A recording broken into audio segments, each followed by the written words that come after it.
That's what the radio operator would have sent.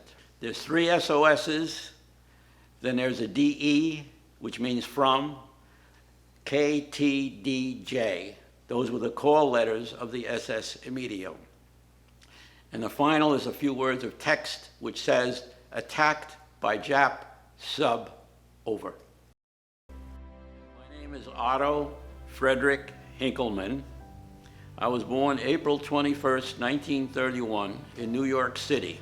My parents were both German immigrants who came to the United States in the 1920s for economic reasons. I was educated as an engineer and a physicist. Ultimately, I emigrated from New York to California because I went to work for the Hughes Aircraft Company in Southern California. And ultimately came to Crescent City because I liked it up here. I became a life member of the Del Norte Historical Society. I've been interested in history, I guess I would say all my life, as long as I can remember. And after my significant other died on March 23rd of this year, I was really looking for something to keep my interest up, and I decided to volunteer at the museum, and the first thing I did was to call Karen, and that's how and I've been an active member ever since. Okay, well, this story is about the S.S. Emidio, which is a tanker, which was built actually as a result of World War I. Back in 1918, when the United States entered World War I, there was a shortage of shipping. And what the government did is that it financed the building of about 6 or 7 ships. One of them was the S.S. Emidio. And when the war ended, of course, the contracts had already been let, and so they continued to build the ships. And the Emidio was built in 1920 to 1922, and she was operated by the United States government during that time. And essentially, she was a tanker, and she actually sailed pretty much throughout the entire world, including Asia and including Europe, and she carried essentially oil. Although at one time she actually carried molasses, believe it or not, from Cuba to Rotterdam, for example. The interesting thing about the Emidio, and which makes her, I suppose, historically extremely significant, is that she was on a voyage from Seattle, Washington to San Pedro, California, and she was empty. She had delivered oil to Seattle, and she was sailing in ballast, which meant that she had seawater in some of her tanks to make her stable. She was headed south from Seattle to San Pedro on December 20th, 1941. That was a Saturday. And the Emidio was just north, off of Cape Mendocino, traveling at about 11 or 12 knots, heading south. And about 1:30 in the afternoon, they spotted a Japanese submarine, the I-17, off Cape Mendocino. And about the same time, the Japanese submarine spotted the Emidio. The Emidio changed course from 180 degrees. She's headed northeast at 040 degrees, and the submarine started to chase the Emidio. The submarine was a bit faster than the Emidio, and the submarine caught up with the Emidio and started shelling the Emidio with her 5.5-inch gun. The first shot missed the Emidio. The second shot hit the Emidio and destroyed lifeboat number 2. At that point, the Emidio started to zigzag to try to avoid the shelling, but the submarine was able to hit the Emidio, the second shot. And the Emidio then finally started to zigzag, and they started to prepare the lifeboats to leave the ship. The captain gave the order to send an SOS, and the crewmen started to assemble at the lifeboats. Lifeboat number 3, when they tried to launch it, the launch failed, and the 3 occupants fell into the ocean and drowned. Those were the 3 first casualties of the crew. After the SOS, airplanes from the Army Air Force showed up, and they spotted the submarine, and the submarine spotted the aircraft and immediately dove. At that point, the submarine positioned herself and fired 2 torpedoes at the Emidio.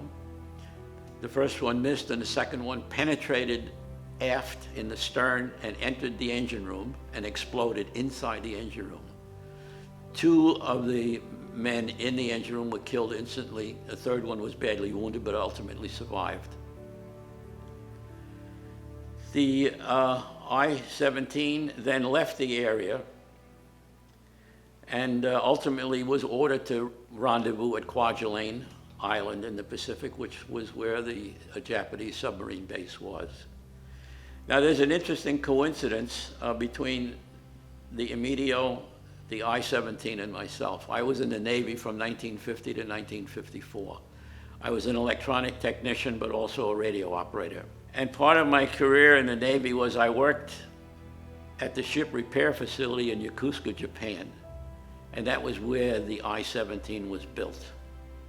And that's the triangular coincidence between the Emidio, myself, and the I-17. Ultimately, the Emidio, the penetration of the torpedo into the stern of the I-17 caused the flooding of the engine room, but the forward compartments were airtight, and the captain had flushed the seawater out of that, so she had a lot of flotation in her bow. So the Emidio was perfectly capable of staying afloat, except that she was down at the bow. And you can see that, down at the stern, you can see that in the pictures. After the crew had left the Emidio and were now in lifeboats, the Emidio drifted northward. In 3 days, she arrived at Crescent City. And she lodged herself at Steamboat Rock, which is just outside the entrance to Crescent City Harbor. By 1951, she broke in 2 due to tidal action and wave action. The actual broke in 2.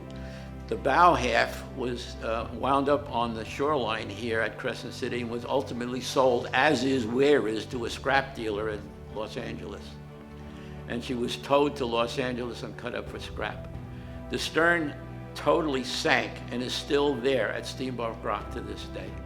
Okay, what we have in front of us here is a priceless document, which is the logbook of the S.S. Emidio on her various voyages, including her last voyage. And this is the original document, which is the best record that can possibly exist of what a ship does, because this is kept in real time by a crew member in the bridge, which is where the ship is controlled from. And so we can actually get a description here .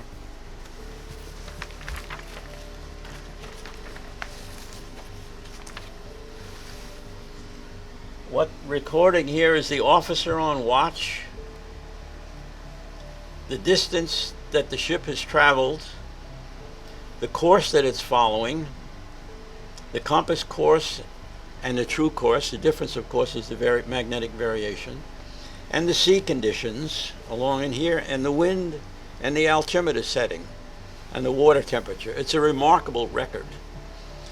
And various readings that are taken. For example, this one right here shows the location of the Blunt's Reef lightship, for example. As the Emidio was heading south and coming into the area of Cape Mendocino, which is where the Blunt's Reef lightship was anchored, the Blunt's Reef lightship had a non-directional beacon radio signal being radiated. And ships would take bearings on that radiated signal. And they would know the bearing of the right ship to the ship, and this was a way of keeping track of where the ship actually was. And that's recorded here, the radio bearing to the Blunt's Reef lightship. A photocopy of the log as it was kept by probably a bosun at the bridge where the ship was controlled from. Everything that happens on board a ship is always written in the log.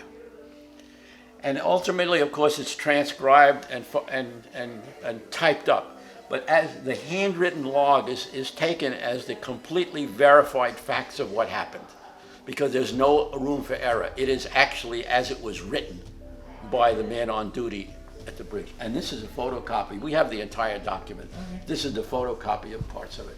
It's from this document that we know actually minute by minute what actually happened during the attack.